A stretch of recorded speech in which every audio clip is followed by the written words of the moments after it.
Welcome, ladies and gentlemen, to another edition, the fifth edition of Sports Zone 9 to 4 podcast. I am Jim Renier. That's Pat Eubanks. This is our first ever episode on Den Media Group. So if you're watching us on Den Media, I'm Jim. That's Pat. Well, that's We how's it are a going? podcast that talks about Jacksonville sports. We range from the Icemen, Florida State, Florida, Jacksonville mainly, the Sharks and Jaguars, and a little bit of the college football topics and little hot topics around the league, but mostly focused on Duval County and its surrounding sports. On these shows, you will have a different perspective. You know, Coleman has his way. He knows how to do his things. We will help promote everything from Den Media. Again, to make Coleman happy, hit the like, subscribe, click the bell, and pay that $3.99 membership for Den Media Group. Den Media Group. We're gonna have so much content from us, from him, and other shows that he's developing from behind the scenes of the Gator Bowl to Florida State content to more stuff dealing with Big Games BS and all of his sponsors. Hopefully you come and join us every Tuesday and Friday to talk about local sports, mainly the Jaguars at first. And as the season progresses, we'll merge to basketball and baseball of the major schools here in the Southeast. Now, for all you people out there who may be Georgia Bulldog fans, you might want to get a Georgia fan in here from time to time, talk about Bulldogs. I know, Pat, I know we don't want to get Georgia in here. We're me and you, Florida State. No. But we still want to talk about some dogs sometimes because they are a part of Mm, Jacksonville. I do have a buddy who wants to join, but he's too camera shy, and I don't know. It's like you when you first started, but again, I'm Jim. I'm Jim Renier. I have over 3 years of experience doing podcasting, uh, and most of you may know me if you.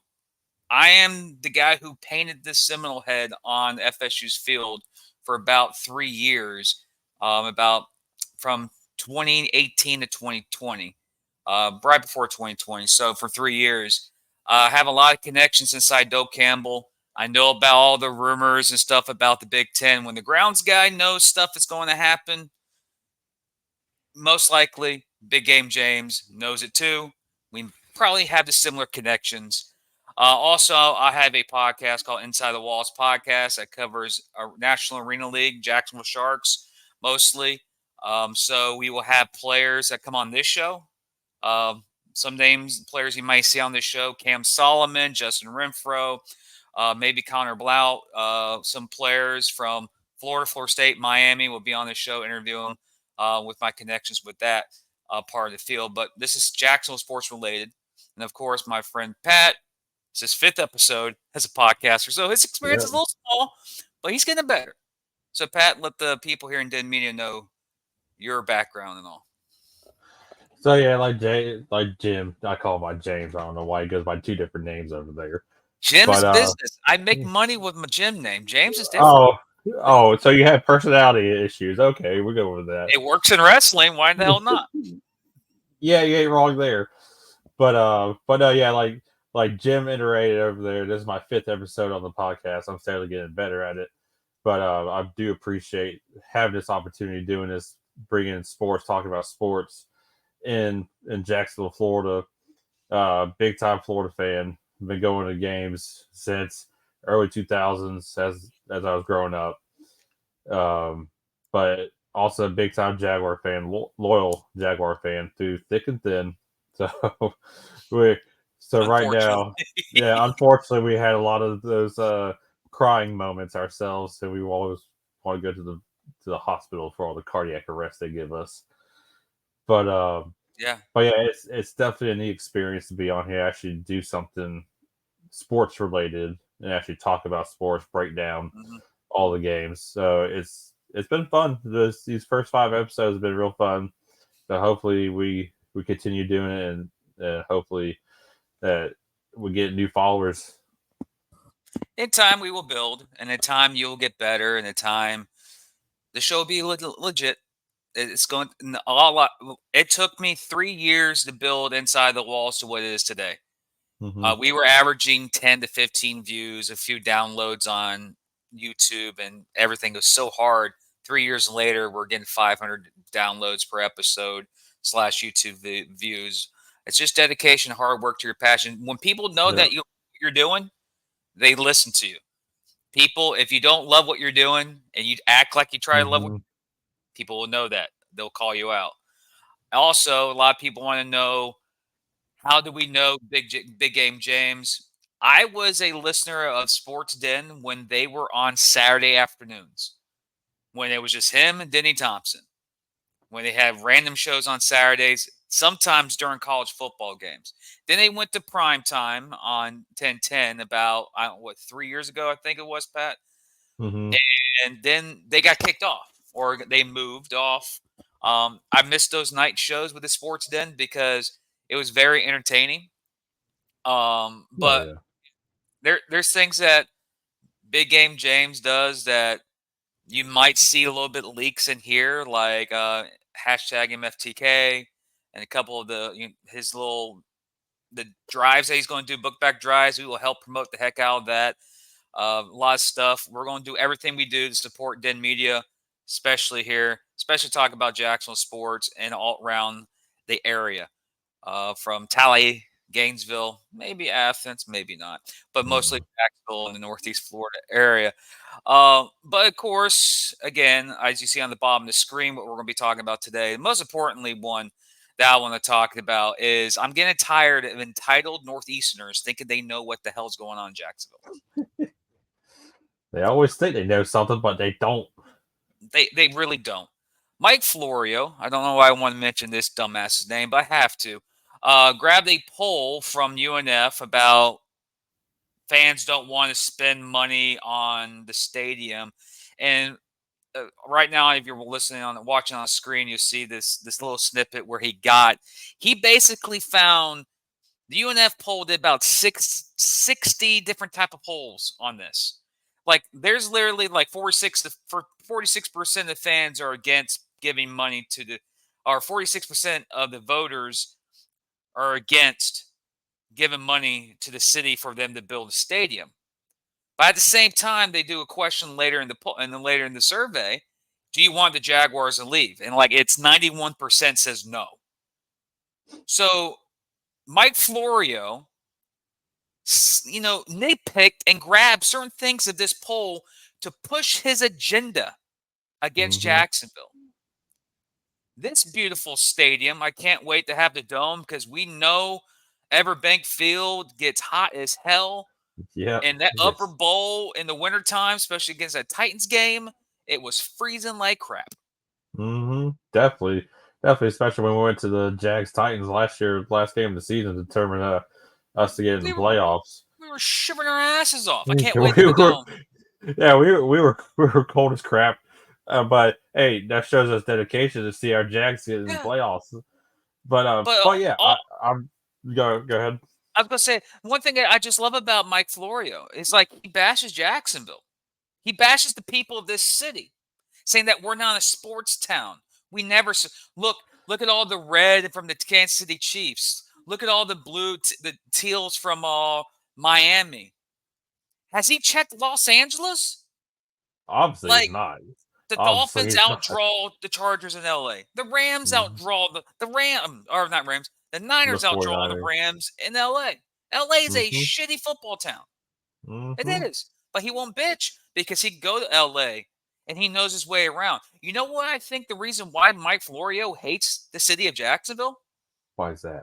Because his dumb ass stayed straight on A. Philip Randolph Boulevard after the Super Bowl, except for taking a left on Arlington Expressway. Homeboy got broken down off of H Street and, got scared. Like, that's the reason why he hates Jacksonville, because he went to the real part of Jacksonville and he was like, oh no, we can't have an NFL team here. That's what happened to Mike Florio. He got stuck on H Street. I can believe it.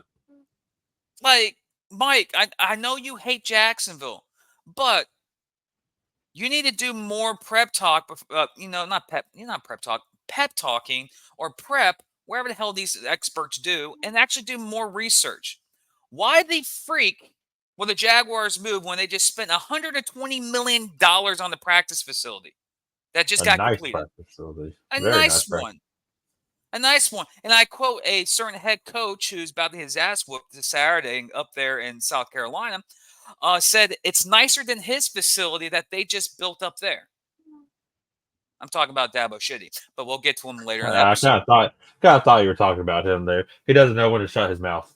Also, the Four Seasons Hotel just got approved. They're building Mm-hmm. that. But Mm-hmm. Mike Florio wants to tell the people of Jacksonville, like, if the city doesn't get the stadium passed, the Jaguars are going to go, they're going to leave. And they already play one game in one other city. Mike Florio, next time you come to Jacksonville, come to me. I'll show you the good parts of Jacksonville. I'll show you the beaches, Ponte Vedra, the Riverside, Avondale. Come to one of our minor league teams, the Mm-hmm. Icemen and the Jacksonville Sharks. And then you go, look, hey, this city actually has a sports base and a fan base that loves the city. So when you post these little articles because you can't stand Jacksonville having an NFL team, but yet you what do a reach around the NFL and praise LA, who gives two F's about their teams. Yeah, no Literally, they care. don't. Yeah, no care in the world at all. But it's like he'd rather just sit back and he'd rather sit back and check up on Jacksonville. Oh, okay, I don't care about them at all. But in all, Jacksonville lives rent free in his head as he It does. constantly he constantly thinks about them, no matter what. I I mean, believe, I really believe he broke down off an A Street and lost his freaking mind when Super oh, Bowl was here in 100, oh, 2005. 100, no, 100%. He's a But Northeast. He's an entitled Northeasterner. That's what he is. That's who he yeah, is. yeah, that's who he is. But it's sad for him to continue to continue this on and Hmm. not stopping it. We care about our sports. We love our sports. If you Yeah. get rid of the Jaguars, we don't know what we would do. I mean, Yeah, yeah, but he also doesn't understand that that building is just not going to be for the Jaguars. It's yeah, going to be for exactly. Florida, Georgia. It's going to be for maybe college football playoff games. Mm-hmm. And also it's going to be used for other events. For me and you really hope one day we get to see WrestleMania here. It'd be awesome, but it won't. No, But I still, love. a dome stadium will bring that type of a crowd in. Yeah, He thinks it's 100%. just the Jag. He thinks it's just a stadium. He doesn't understand the development that's going around the building. That right now, our mayor and the Jacksonville organization, the Jaguars organization, are in deep negotiations. From what I've heard and what we've read from Mm-hmm. local sources, not Mike Florio is getting secondhand information from a UNF poll because he wants to be, stick a dagger in it. Right now, it seems like it's a go. And no, it Yeah, doesn't need to go to a county vote. It only goes to the city council vote, and they need, I think, 90% of the vote to go in. The yeah, same council districts will vote no, as usual, like they always do, but it will get passed anyways. So Mike Florio is just trying to do this because he wants to be that last hurrah till he knows the Jaguars are going to be here for a long time with a brand new stadium coming in 5 years.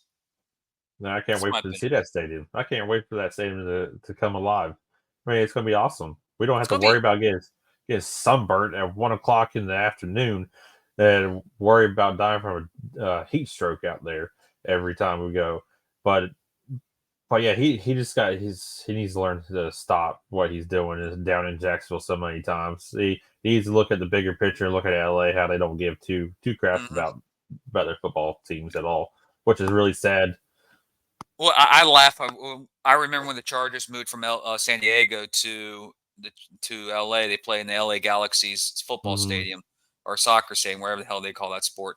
Um, and I made a joke with a buddy of mine that said it's sad that the XFL LA Wildcats draw more people than the Los Angeles Chargers. It is sad. You want your pro team to draw more attention Hmm. to them, so you get start getting revenue off of that. But it's not working out for them. I mean, after building that new stadium for them, it still ain't working out. They don't know what to do. Yeah. Also, the people on Sportsden and you comment on below if you agree with this. Find me an article out there from MetLife, Mercedes Benz, the LA stadium, Levi's Stadium, all these brand new stadiums that were built about 5 years ago. Where are the articles about how bad and devastating this was to the city that these Yeah. buildings were built in? Find me articles. Like, does Jacksonville want to be Oakland 2.0, where Oakland has lost the Golden State Warriors, the Oakland Raiders, and they're losing the Oakland Athletics? They're going to Vegas too. Yeah, I saw that Jacksonville's coming. not going to be that. And No. people bash Jacksonville because of it. It's like the same sentiment that they bashed the Tampa Bay Rays. Because they built a stadium way too big for the Rays, and now they're downsizing, but still, they bash the Rays. It's because they hate Jacksonville because it's a small market team. And they hate Jacksonville because they know for certain that if this something starts going in Jacksonville and starts rolling in Jacksonville, they're going to get good, and they're going to be good for a long time. Mike Florio, Al Michaels are the two guys in recent years that are so butthurt about the city of Jacksonville because A, the prince that was promised, taking that from homeboy from Fox Sports. I call him Baby Goat. That's Trevor Lawrence. That's the reason why they're butthurt, because A, Jacksonville won the Super Bowl 20 years ago. They got the Super Bowl. They didn't win. I wish they won the Super Bowl, but they got the Super Bowl 20 years ago. And we got over Tampa Bay, but Tampa Bay got the next year, and they lost their freaking mind or something like that. Then Al Michaels gets so enthusiastic for the game-winning kick of a freaking playoff game, the second biggest comeback in NFL history in the playoffs. Oh, here's a kick. Oh, it's good. No, but there's a flag on the field. MFer, don't care about the flag. Call it like you're doing like freaking a miracle. When do you believe in miracles? That was you. That was when you were cool. Now you're like, oh, there's a flag on the floor. Again, I wish it was NBC's number one crew, not the Big Lots edition of their crew. That still aggravates me. Al Michaels, Mike Florio. There's a couple other experts out there who work with the major companies, and they despise Jacksonville because they hate coming to Jacksonville because they don't think we are an NFL or a professional city. They just don't know Jacksonville. They're not used to the Florida way. Yeah. We have great golf. It's one thing about Al Michaels. I know about Al Michaels. He plays golf. He goes to Sawgrass, but he despises this Jacksonville. Have no idea why. They're just mad because we're going to have a nice building like this. The Titans are going to have a nice building. Yep. The Colts have a nice building. The only stadium that's out of date's Reliant, or whatever the field's called in Houston. So they're just mad that Jacksonville's committed, and we have a mayor that she even said, I don't care if you liked her or not, or you voted for her or not. She is going to work with Sean Khan and get things done. And also, I think someone said on the national media, which was funny, said the reason why Khan may move the teams because he's bleeding money. The guy owns 4 companies. He owns the second biggest wrestling company as well, and that's pretty successful. Yep. He's turned the Jacksonville Jaguars from a $400 million or something like $1.1 billion to a $4.8 billion organization in his time he's owned. That's a credible jump. It's a huge jump. He's learned how to promote the organization. And one thing I laugh my ass off every time I see people bash Jacksonville because of, something's going. They're going to move to London. They're going to move to London. Well, they're not. No team in the NFL is going to London. Period. No, none. They're not going to put expansion teams over there. The distance and travel's too hectic. It's like people trying to convince me that the Arena Football League is going to happen, and I'm a person who's expert in the industry. It's not going to happen. So, sometimes I took a little dig at the AFL because I can. It's hypothetical. No, I'm not going to do it. I'm not going to touch that. That's a different show for a different day. But one thing I just can't stand is when people talk shit about Jacksonville, I go, come on, bro. What are you doing? But then again, if I talk crap about their city, They'll do the same thing to us. Like you're not here. You don't live here. Then don't talk shit about us. Exactly. Don't say one word about our city. Don't say anything about it. Just stay away from it until you finally come here to Jacksonville and actually see what Hmm. potential there is or what we do have. Then you can say something. But if you can't, don't say anything at all. I Yeah. get tired of that every single time, and especially being watching a Jaguars game or even for a Florida Georgia game here as well. You Hmm. hear people say, "Oh, this is such a crap hole. We need to move this or do something." Go to different places, please, instead of staying in one spot. God, you drive Actually, me up the wall. I have leaked footage of Mike Florio getting out of his car back in 2003. No,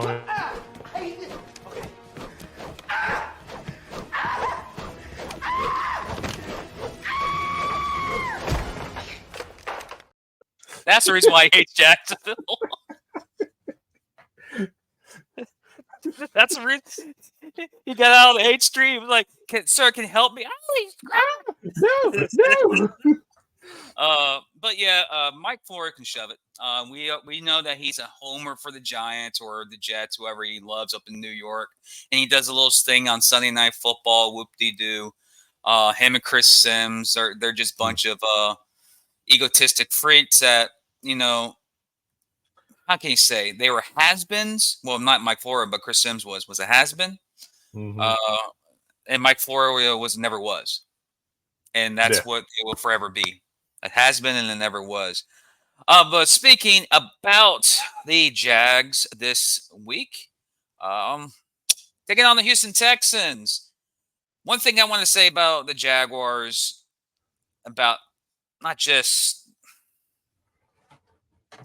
not just how last week happened, is the overreaction Monday we had and the overreaction Tuesday we had. And then Wednesday got here, everyone's starting to think and starting to focus is okay, we can move forward.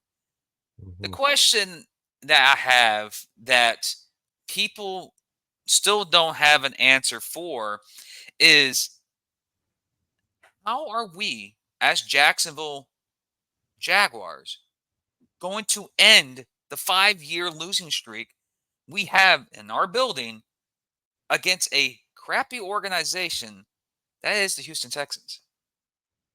But yeah, it starts this Sunday. I mean, we have the upper hand on them. We will end this five year losing streak against them. Are you I sure? mean, I'm positive if we don't, then we got a real problem in this organization for the Mm, Jags. I mean, we got the better weapons, we got the better talent on our side. They got a first string or rookie quarterback now. So I mean, if we don't beat the Texans this year, and I don't know what to say about us or say about our season, it's going to be difficult. So it's due. Like you have to beat the Texans no matter what. You just what what's funny is that CJ Stroud is actually the better of the quarterbacks this year coming out of the draft, in my opinion. makes sense. Passing capabilities. Anthony Richardson is a talented individual. He's Hmm. built like Cam Newton. He's learning early that he can't be Cam Newton in the NFL anymore. He got concussion protocol. I think he's going to be ruled out this week. I think they Yeah. named Minshew starter Yep. up there against Baltimore this weekend. One thing about CJ Stroud, he leads all the rookie quarterbacks right now in passing yards. He hasn't thrown an interception, but what's kind of odd about Houston is that they have a beast of a running back that they're not giving the rock to. How do I know? Because my fantasy football team is suffering because of it. That sucks. It does leave a question mark there on the Texas fans. Why you're not feeding the rock to your outstanding running back? I mean, he's the one that's going to get you the yardage. He's going to fight for those yards to get you that offense moving. Um, I still don't understand how a guy like that, former University of Florida running back, by the way, hmm just like I'm looking at his stats. He's only ran for 69 yards this season. He's averaging 1.9 yards a carry. He should that's be getting the rock at least 15 times and a half, 30 times oh in the game. oh Period. yeah Oh yeah, agreeable. Because what he did when he had the rock in his hand at the University of Florida was amazing. Hmm. He would fight for those yards. Like I said, I experienced that multiple times being in that stadium or even watching it on TV. I mean, His for him, longest run of the year is 9 yards. see, no, I'm sorry. You're doing Damian Pierce wrong by doing that to him. You're locking his talent up. He is the Hmm. best running back right now, and you're really handcuffing it or handcuffing his feet to the ground and not letting him do his run. You're not letting him do it. Also, another guy from the Houston Texans that's having a very good year this season so far is Nico Collins. 13 receptions for 236 yards receiving and the touchdown. Again, Houston. You look at their talent. And look at them and you go, well, they don't have Anthony Johnson anymore. And keep looking. It's like, well, they don't have Deshaun Watson. They don't have. You can name all the quarterbacks that have burned us. Osweiler, well, wow, he became an XFL guy. Uh, Yep. so many guys that we look at Houston and go, we lost to that dude? And Hmm. there's a lot of players on this Houston team. And it aggravates me that we've lost to this team so many times. I still remember when we had a winning record against the Houston Texans, and I just was in the stadium where David Garrard threw a 51-yard Hail Mary to win the game against the Houston Texans. That guy was caught by Mike Thomas for the Hmm. Jaguars. And ever since then, because I did the stats and I looked on the stats, ever since that game, the Texans have won 10 more games than us against us. But Yes. again, we've gone through some crappy years as a Jaguar organization through there, and they've gotten some good guys. Remember, there was a stretch there where the Texans won the division like 3 straight years in a Hmm. row, but they were always first round exit. What actually one of their most exciting games I remember for the Texans was that playoff game against the Kansas City Chiefs when Mahomes was starting to get into the swing of things before Mahomes actually became who he is, and Yep. him and Sean Watson had that showdown in the divisional round of the playoffs. But the Texans have always been a thorn in our, I could say, a thorn in our ass. Last year's blowout in Houston, even though we knew the game didn't matter to us, I enjoyed it because sometimes you just like being your rivals. And Houston's that team like, oh, Jesus Christ, can you just, okay, how can I say this? The Houston Texans are your ex girlfriend that keeps texting you years after you've broken up saying, hey, how's it going? You want to meet up. That's the Houston Texans. Yeah. To the Jackson 100. Jaguars. Yes. 100%. You're right about that. It's sad because I feel like the Houston Texans is almost like the Vanderbilt in the SEC. Like they gonna get the crap beat out of them by every other powerful teams in the Power Five conference. But when they come like play like against Florida, they're like do the complete 360 and like, oh yeah, we're gonna play you tough. Oh, we might actually beat you. You know, that's how the Texans are. They always lose to the teams that they will get stomped by. But when it comes around the Jaguars, oh no, yeah, we're gonna play you tough today. Yeah. So let's have fun with this. So, some couple of Houston Texans players for Jaguar fans to look out for this week as we take on the Houston Texans 1 o'clock Eastern in Everbig Field on CBS. Finally, we're back on CBS. Um, is tight end Dalton Schultz, who is having a okay year. Nico Collins, of course. Robert Woods, the veteran, the guy's been playing football since Jesus walked the earth. And another rookie, Tank Dell. Houston is full with a bunch of rookies, as you know, when you pick first in the first round of the draft, you get a lot of other complimentary picks by the NFL. But Hmm. one guy I want to talk about is C.J. Stroud. He's having a hell of a year so far as a rookie. Um, good rookie numbers so far. Uh, looking at overall, I'm just looking at overall stats for C.J. Stroud. C.J. Stroud, 58 through 91, 58 completions, 91 attempts, 626 yards, 2 touchdowns, no interception. He has a quarterback rating of 91.2. He's doing a little bit better than Trevor Lawrence right now. Trevor Lawrence has 2 touchdowns and interception, a completion rating of 84%. Um, Hmm. but CJ Stroud has also played the likes of the Baltimore the Baltimore Ravens defense and the Indianapolis Colts' defense. And one thing that Jacksonville couldn't do, well, did do later in the game against the Colts, is exploit their secondary. C.J. Stroud did have that against the Houston Texans. Mm-hmm. But they didn't beat them. They're 0-2. Here's the issue for the Houston Texans.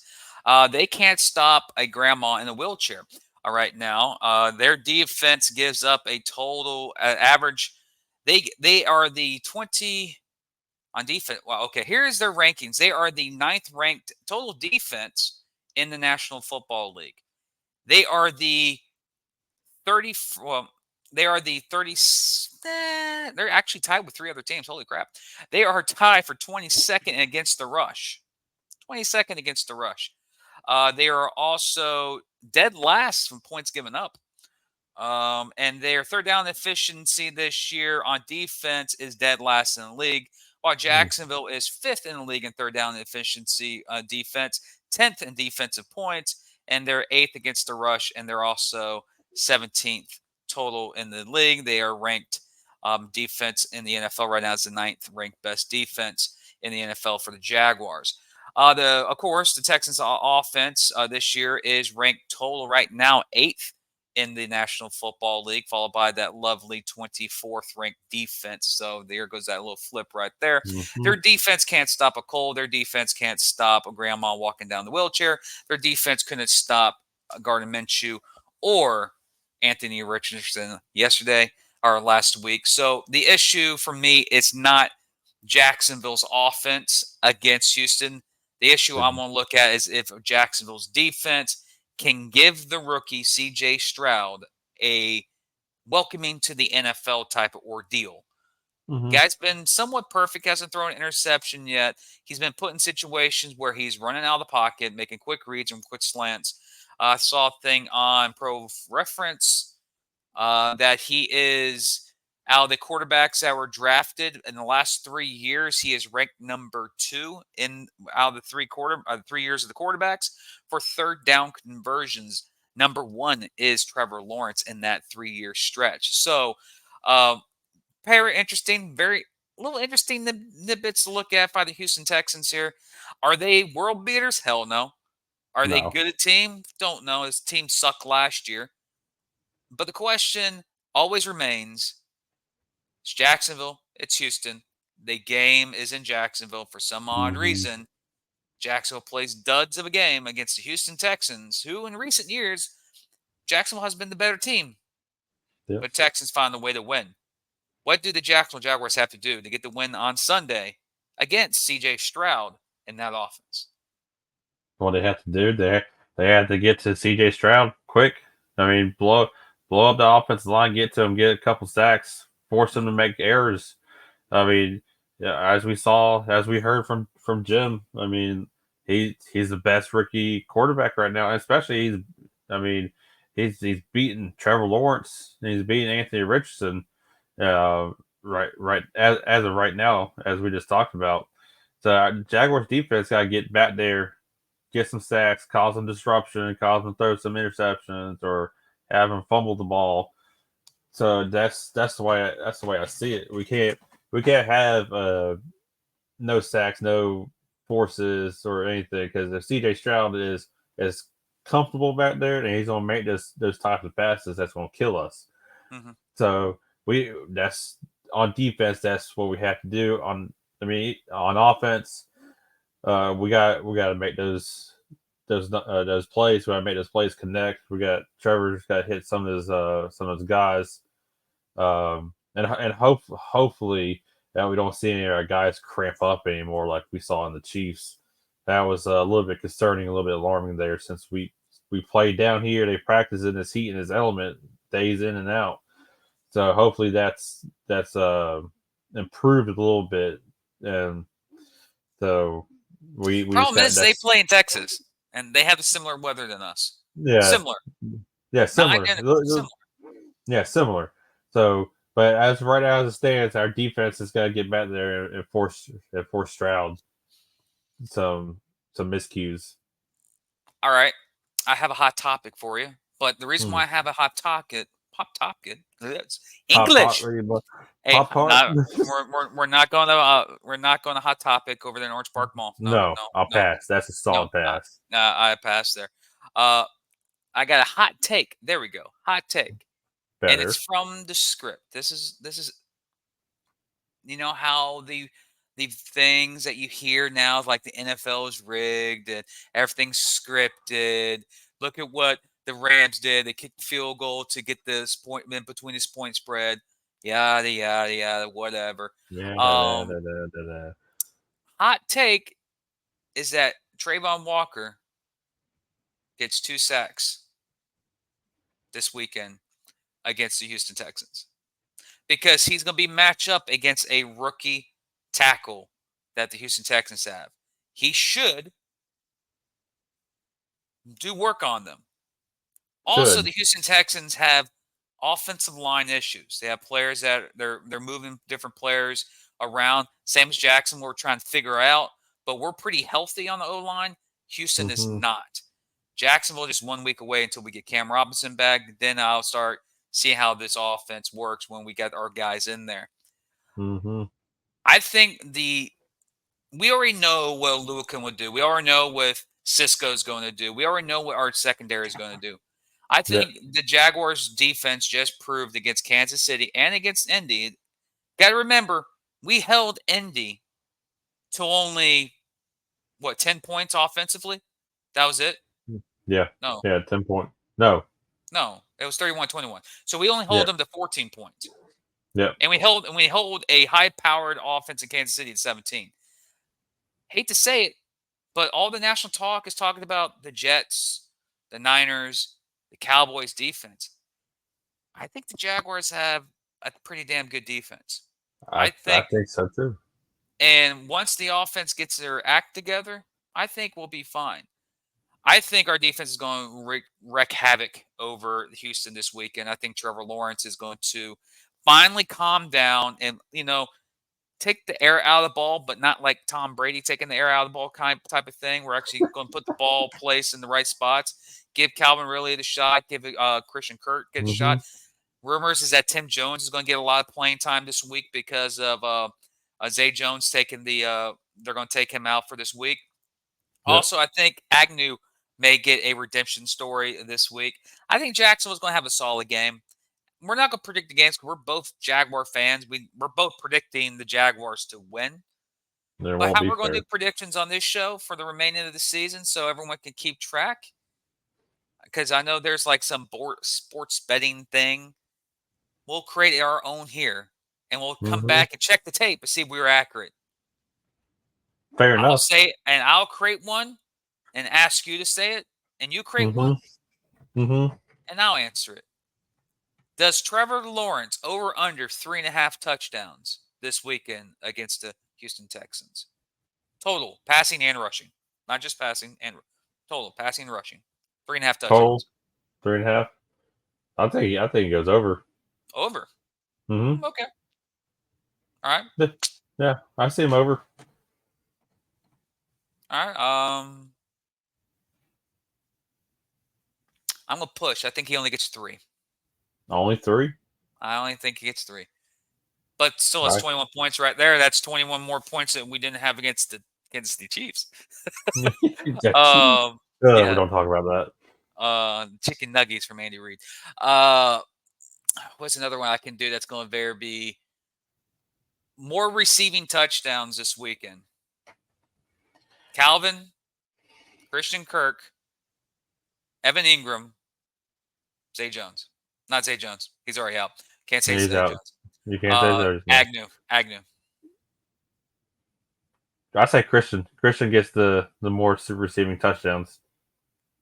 I see him because he hasn't really done a whole lot. So I say that he's gonna get that one more touchdown over Calvin Ridley. I can see that. Okay, I think it's gonna be a breakout game from Calvin. I think he gets 2 touchdowns. I think he gets a first touchdown of the game, maybe a 40, 50-yard bomb by Trevor Lawrence.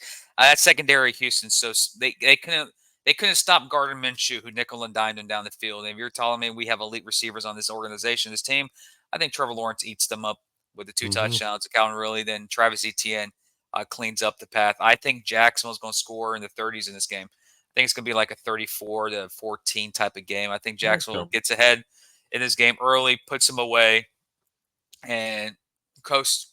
Hopefully, we could see C.J. Beathard in the second half. But knowing how Jacksonville has played the last 2 weeks, I think we're going to see the guys in the full game. I think Jacksonville wins this game comfortably. A breakout game from Calvin Ridley, Trayvon Walker, 2 sacks. Because honestly, people hate Trayvon Walker right now. I think he's having a hell of a year. Look at his stats. He has a lot of pressures. He has a sack, 1.5 sacks. He has a forced fumble, and he's caused 4 holding penalties and 3 illegal motions this year so far at his position.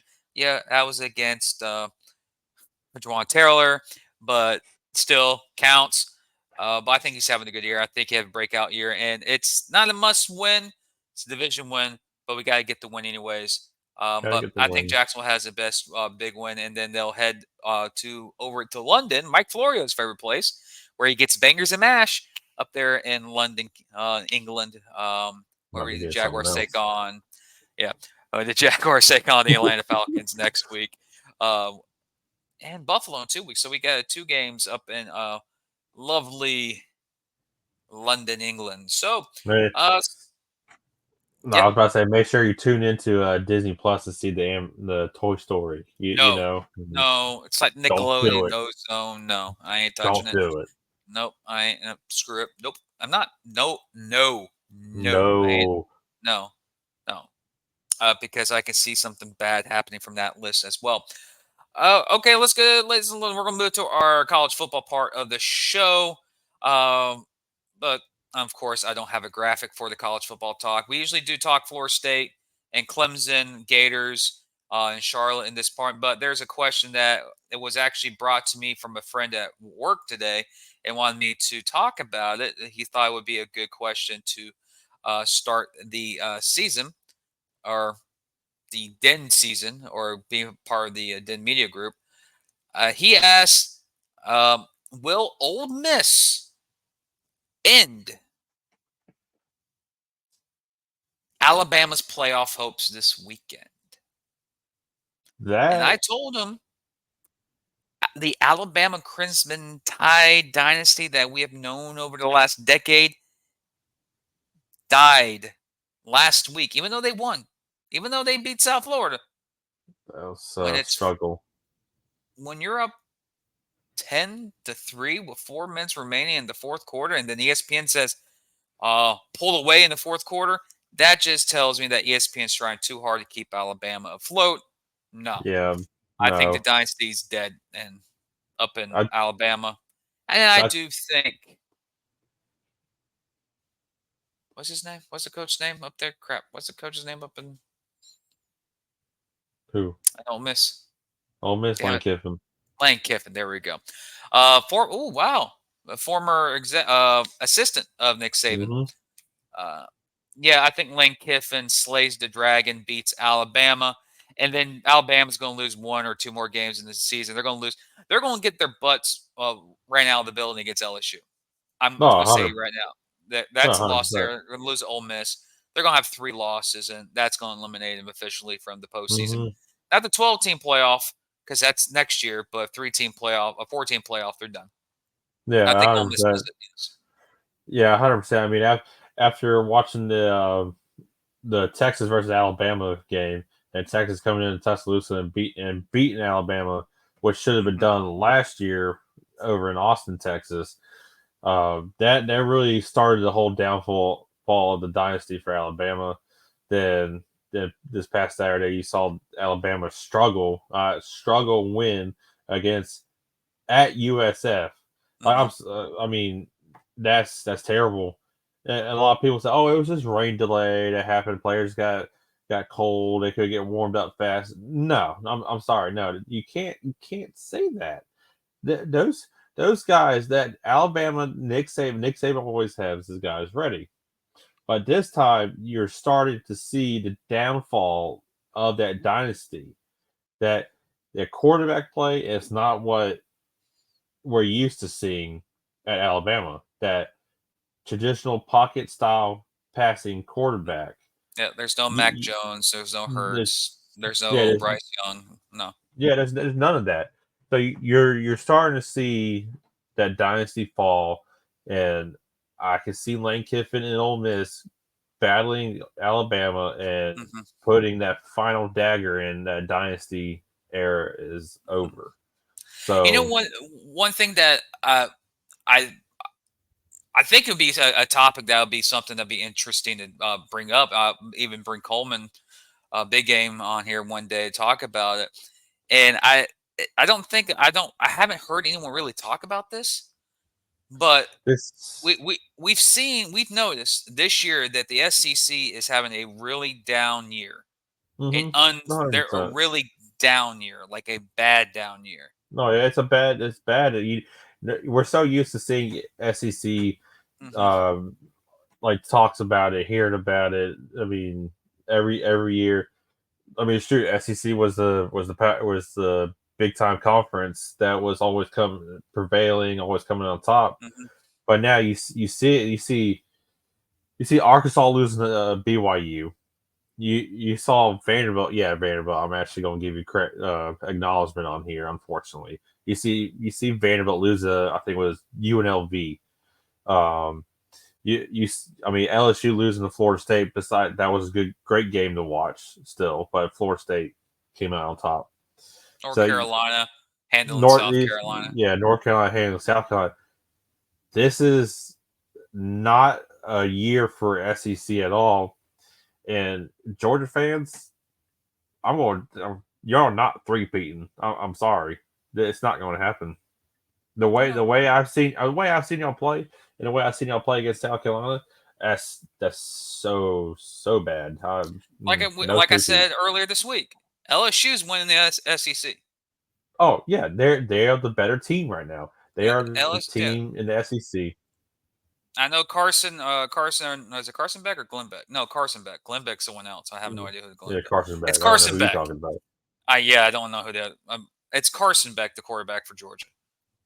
I think he Hmm. was trained by Denny Thompson. He's good friends with James Coleman. Denny Thompson has connections like crazy. Like he Hmm. trains so many kids. Like you look at college football, there's like all of his guys are everywhere. It's very interesting, entertaining. Yeah, it Um, is. but Georgia has something else. There's something not clicking there. They have had now 3 straight games where basically they had FSU Boston College for 3 straight games. Kind of it's what it feels like. Yeah, yeah. You can see it. The the They, didn't- quarterback play has gone down. You can they didn't tell. play this week. UAB, They they play the is it Blazers, right? UAB? Yeah, they play the UAB. They They play do. Trent Dilfer's Blazers, don't they? Hmm. They do. They do. Um, yeah, they play UAB. Woo, whoop you do. But once they start, I guarantee they'll struggle again against the UAB. they probably struggle in the first half against UAB, Hmm. 100%, and they start pulling away in the second half. But once they start getting into SEC play, I think their first in conference is against Kentucky. If I no, or, I want to say it's Kentucky. No, No, they've played South Carolina. That was they their play first. South Carolina. They play Yeah. South Carolina, but their second one I think it's Kentucky. I don't know why I was blowing South Carolina. Sorry, Beamer, but um, as Georgia progresses to get into the SEC play, it's going to get a lot challenging. So I don't. I mean, if Georgia gets behind in the first half, like by like 3 to 4 touchdowns, I don't see them coming back from it. I So know one team Georgia shouldn't be. They should not want to play right now is Tennessee, but I don't know when they play Tennessee because Tennessee right now, I guarantee, was pissed. they don't play Tennessee until I think it's after us. I think. Oh, so okay, so Tennessee will already get their frustration out before they'll get to Georgia. Hmm. Yeah, because Tennessee plays a no name. I think. Mhm. But Uh, checking into the top five, you remember how we said earlier this week that the top five's been struggling? hmm. Like, not a lot of teams have, like, Florida State took care of LSU, took care of Southern Miss. Struggle against sleepy freaking high school FCS piece of crap alumni stadium, Boston College. Fuck that stadium. Excuse my language. I've been there multiple times for Florida State games. It is a dull experience. Really dull experience. You rather will watch. How about this? You rather watch the Citadel and Navy play each other than go watch a Boston College game up in an alumni stadium. Oh, jeez, that bad, huh? It's more entertaining to go to a military school game than that one. But talking about the top 5, Ohio State, sluggish first half, took care of Western Kentucky. Yep. Georgia, they sluggish in the first 3 quarters, pulled away in the later in third or fourth against South Carolina. Ohio State, we already talked about them. Michigan, okay, they're just going through the motions.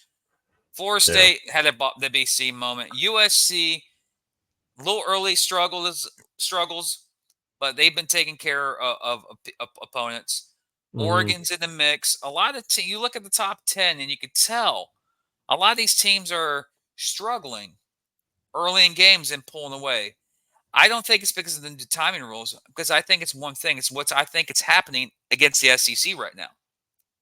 The SEC right now, the reason why the SEC has become the most dominant conference college football and it's slowly going down is because of the transfer portal. The transfer portal is making the SEC humble, meaning that the transfer portal makes the ACC, the Big Ten, the Big 12, RIP, Pac-12 conferences better, because you got a lot of players that go to SEC schools because they want to be in the SEC with 5-star recruits, 4-star recruits, don't get their time to shine, and then they get sent, and they're like, I can't play, then they get transferred over. Look at Florida State. We have a couple SEC guys that are just torching Florida State's offense right now.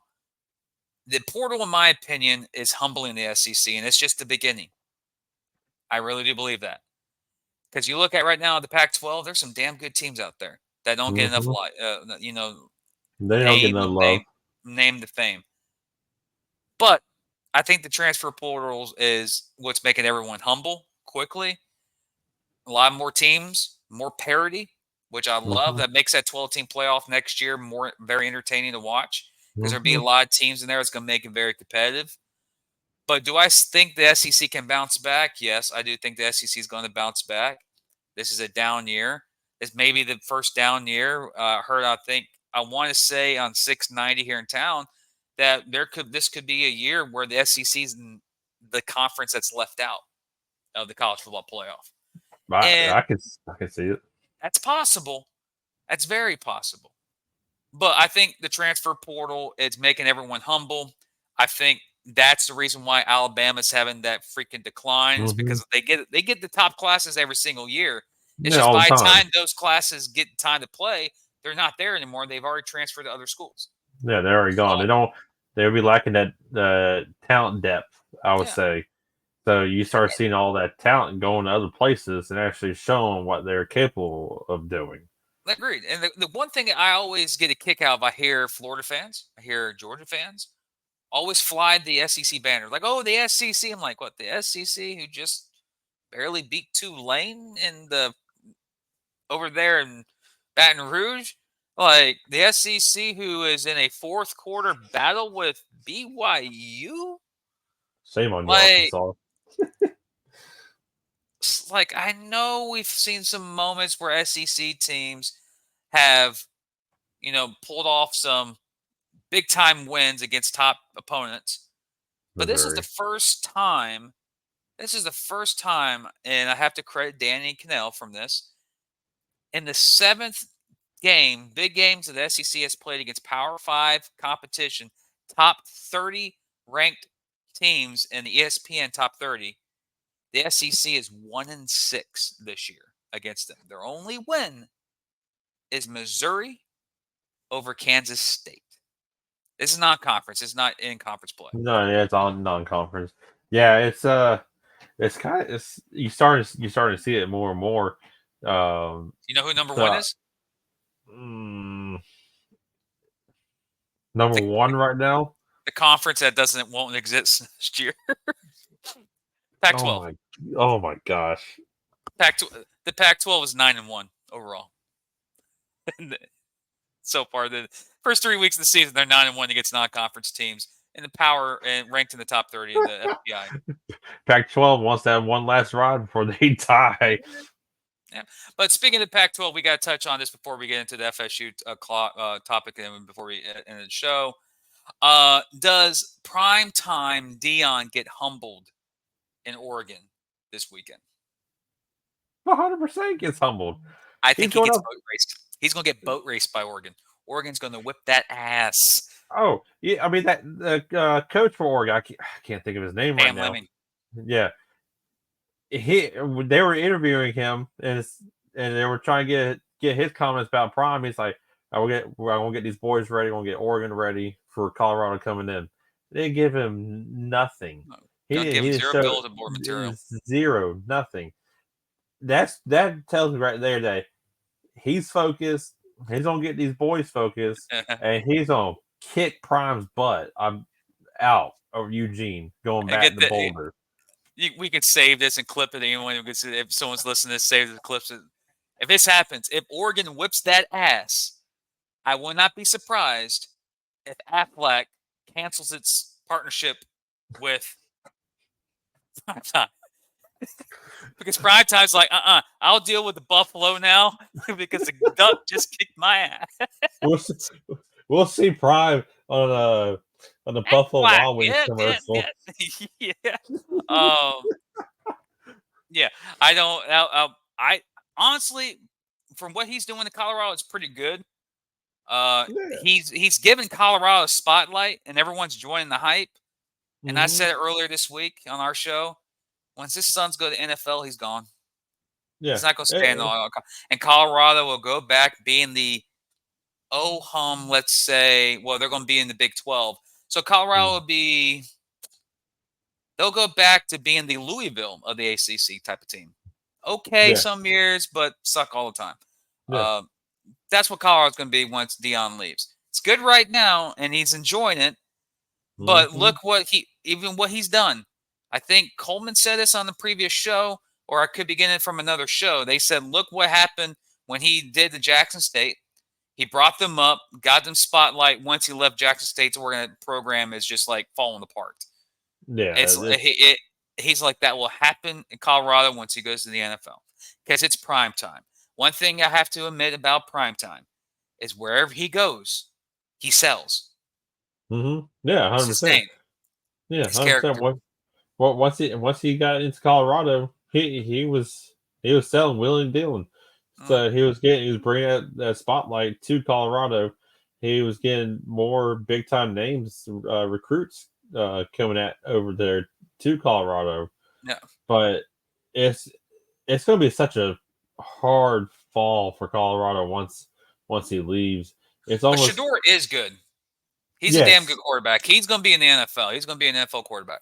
Oh yeah, 100%. You will see him in the future in the NFL. But once Colorado falls on their face, it's going to be sad, honestly, because Prime brought them back up here onto the top. Mm-hmm. Then once he leaves, all those fans will be. Well, you have to admit, you got to admit. I guarantee people listen to this. Me and you are fans of two football programs that if our teams go 8-4, we're fucking pissed. Oh yeah, like we're Florida State, we're Florida. No, 8-4 doesn't cut it. They're having freaking parades in Boulder for 8-4. Yeah, they really are. They're hanging banners of the 8-4 season 2023. That's what's going to happen in Boulder. Oh yeah, 100%. You see 8-4. You see on Sports Center, ESPN, all those big times, Sports Illustration, all that. Let's talk about the 8-4 season of Colorado. How Prime brought them back. It's like, okay, cool, but Florida State fans over here are mad, upset about seeing 8-4 as a record. We should never see an 8-4 record. I mean, these are two big time programs as Florida and Florida State. We want to get there. We want to make it to our conference games. We want to make it to the playoffs. But they'd be like, y'all get over it. We're going to focus on Colorado, what Coach Prime done. Mm-hmm. Oh, good for y'all, you know? Yeah. It'll be nice watching College Game Day at the WhoGivesACrap.com Bowl. in middle of December when they're playing against, I don't know, name a Big 12 team that's always in the bowl game because they can't get anywhere near a New Year's Six. Let's just throw Texas Tech in there. Yeah, it'd be Colorado and Texas Tech in the who gives a crap.com Texas Bowl somewhere in the middle of freaking Odessa, wherever. Yeah. And game day will be there. It'll be a big, Oh, yeah. a parade and stuff. But let's touch up on one more game. Notre Dame, Ohio State in South Bend. Is this a playoff eliminator for Notre Dame or Ohio State, or do these teams have some more wins on the docket? Well, Notre Dame does have two more good teams up ahead on their schedule. Yeah. With They still got actually, no, Clemson. they have still Clemson, but Clemson's trash. Sorry, did I say that? They have Clemson. They have Clemson, and I do think they have USC. I may be wrong about that. They do have USC. I think they even have Wisconsin on their They don't have list. not this year. Or I know it's USC and it's at the end of the year. So I think Notre Dame has a chance where they can drop one and still get in my opinion. But for Ohio State, because it's Ohio State, they can lose this game and win out, beat Michigan, and they're in. See, it's going to be kind of challenging because you got Penn State too in there. It's in the mix as well. You got Penn State in the mix of it. I feel like if Notre Dame does win this game on Saturday, then Ohio State will have to win some big marquee games like Penn State and Michigan, of course, to keep their hopes alive. But if Ohio State does lose to Notre Dame and they drop one against Penn State, let's just say Penn State, then Ohio State's out of it. But Notre Dame, in my opinion, is the better team. They have the better quarterback. Notre Dame is the better. Yeah, Notre Dame is the better team in this with Sam Hartman at the helm as their quarterback.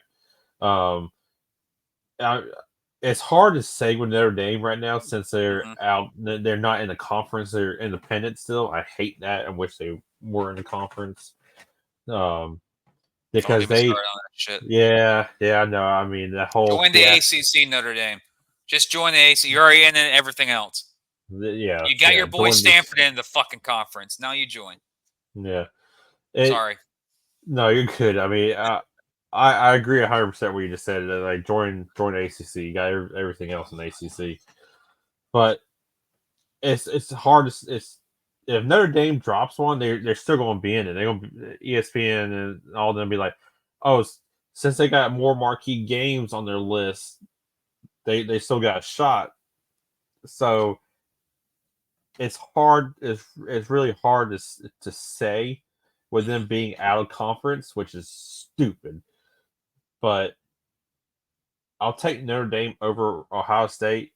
Better quarterback over Ohio State, and they'll get the job done and they win.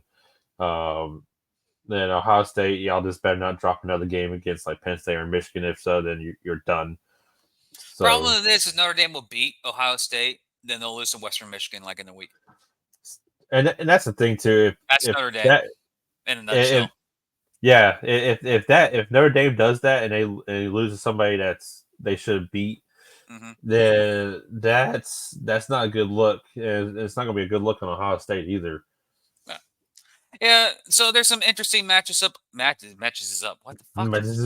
There are interesting matchups this week in college football. Not really separation Saturday like you have in basketball, but in Tallahassee, where my alma mater is, yes, graduate from the Florida State University. We're traveling up to Death Valley to take on the Clemson Tigers in a sleepy nooner up in Clemson. I hate the time that is kicked off because I love these games being prime time.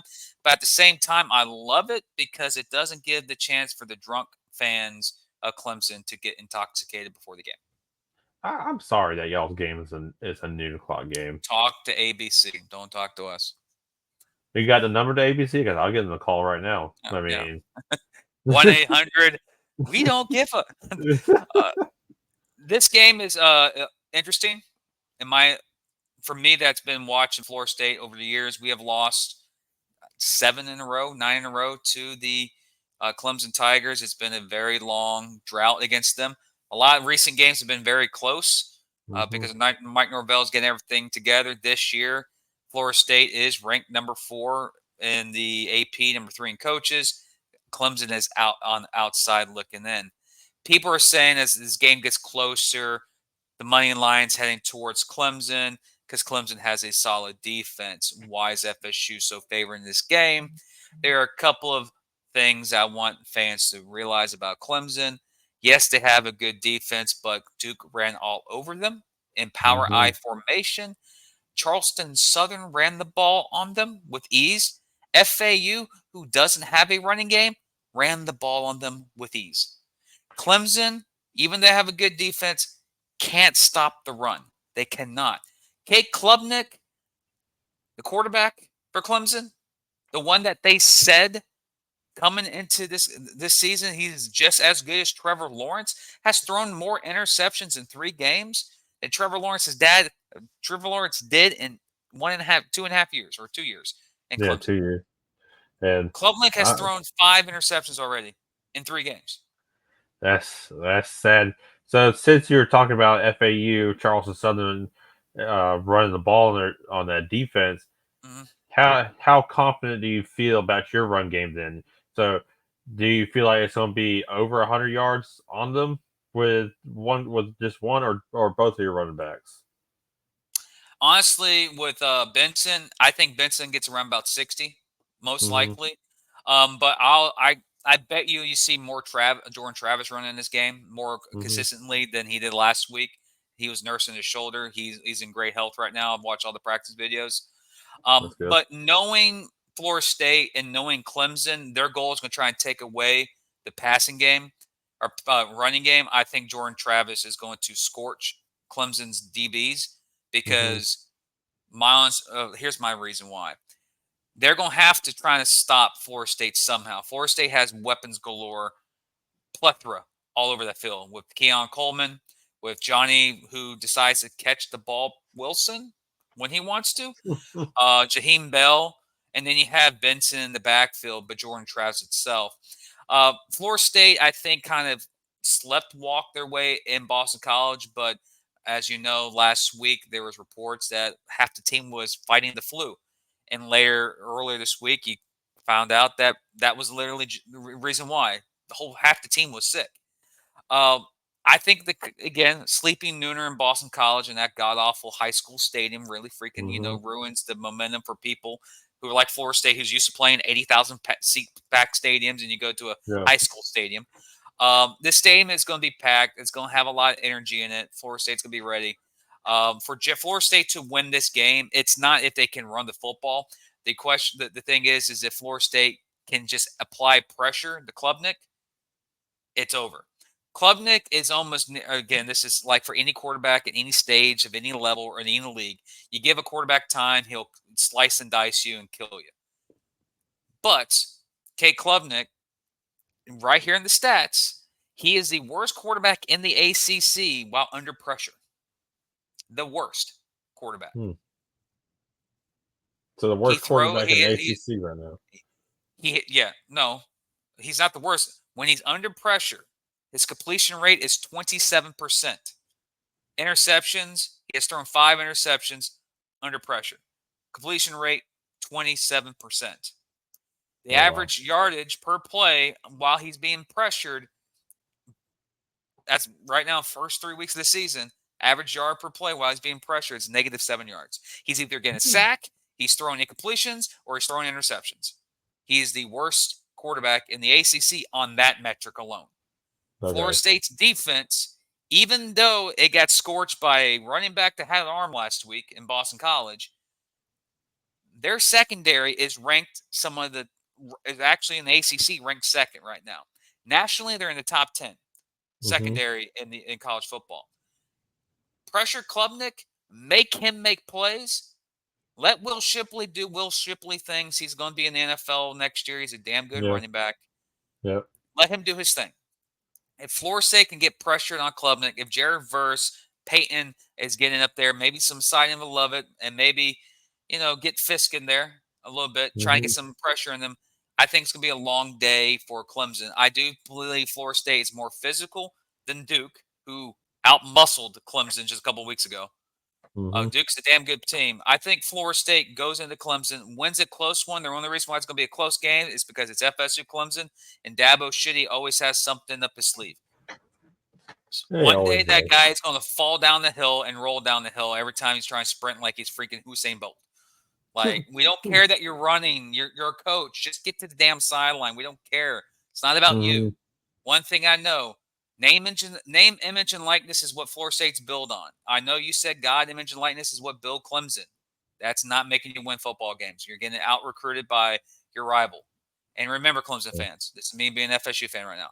Remember, Clemson fans, you've held the ACC down for 10 years, but remember who has owned this conference over the last 30. Now we're coming back to take back our pedestal, our throne. And that's, win the ACC next 2 years and before we haul ass to the Big Ten. That'd be good. Like, thank you for the trophies. Deuce, bitches. That would be fun. But for Florida State, in my opinion, to win this game, they had to get pressure on Klubnik. And for Jordan Travis, Clemson's trying to get him like, oh, he's, dealing with a bum shoulder. I think Jordan Travis is going to have a breakout game on his feet. I think he's going to actually show Clemson that, I'm all right. I know I have a bum shoulder, but we're going to take care of business and win. Florida State, I think, wins this game. It's going to be about a similar score to what we saw at Boston College, 31-28, 31-27 type of ordeal. It's going to come down to the fourth quarter. I think Florida State wins it. But I don't think no team will pull away in this game. If there's a team that pulls away in this game and blows someone out, it'll be Florida State over Clemson.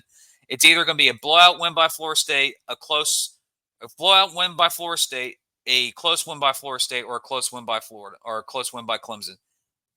Clemson will not blow out Florida State. Cade Klubnik, even though he's a damn good quarterback, when he's being protected, when he starts running around, he's like a chicken with the head cut off. He has no idea where he's going. When you're ranked last in the ACC, and homeboy from Boston College, Castellanos, has better numbers than you in the third down, and he doesn't throw the football, you got issues. Yeah, there's big time issues there. And if you're so-called the second coming of Trevor Lawrence, you haven't shown it in 3 weeks. Trevor Lawrence showed it in week 1 when he first started. He made everyone know that he was the next thing. But yeah, Clemson, it's FSU Clemson. It's like predicting Tennessee beating Florida in Gainesville. It's never going to happen. Like, that's the thing. That's death taxes and Tennessee losing the Gators in Gainesville. But speaking about the Florida Gators, hum taking on Charlotte. Is it a hum type of game there, Pat, or does the Gators have to worry about the Niners of Charlotte? Right now, I feel like it's one of those. It's not a home game. I can tell you that right now because we're missing 3 offense linemen now. Our starting center is out due to ankle One's injuries suspended from throwing fist. Yeah, that whole putting up your fist and trying to hit a helmet idea really works out, I guess. Doesn't work for Miami either. They're notoriously known to do that. No, it doesn't. This is definitely the type of game not to look over because we have Kentucky in 2 weeks in Lexington, and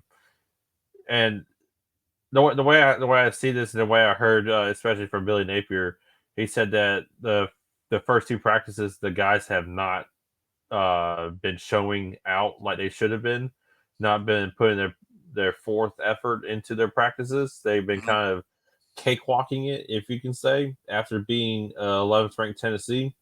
So that's not it's not good here or thing you want to hear from coach saying what time's the game? It's 7:00 game. It's on ESPN Plus. Yeah, so there'll be time for them to get ready. You're just glad it's not a nooner. If your guys are playing like practice like that on Monday, Tuesday, if it's a noon kickoff, that'd be something to be worried about. But for me, as an FSU fan, I think it's called hum game. Take care of them early in the second half. Get your reserves in the second half.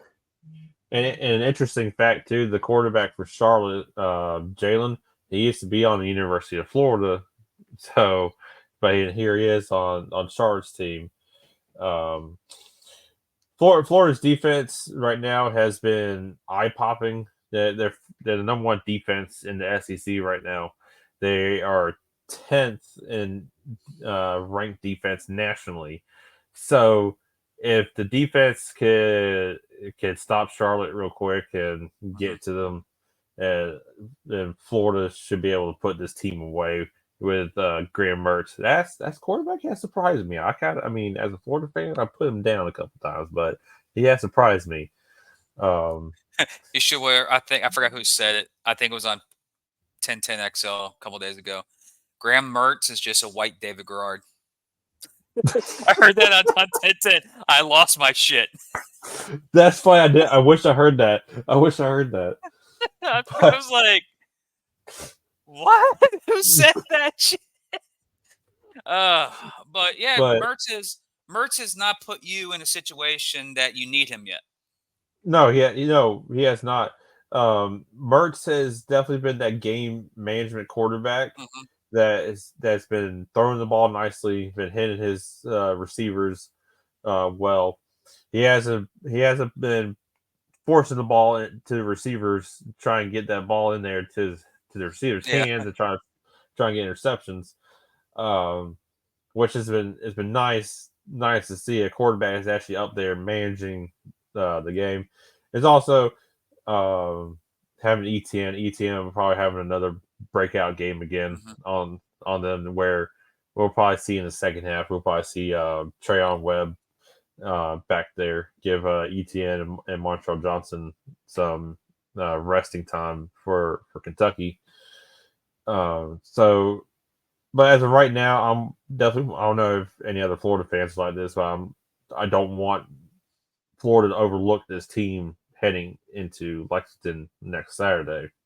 So if by game time, then once Florida starts to get going, if they start stomping or Charlotte, then I'll be like, okay, we're good. So we're good here. Then on to the next game, into SEC conference play again with Kentucky.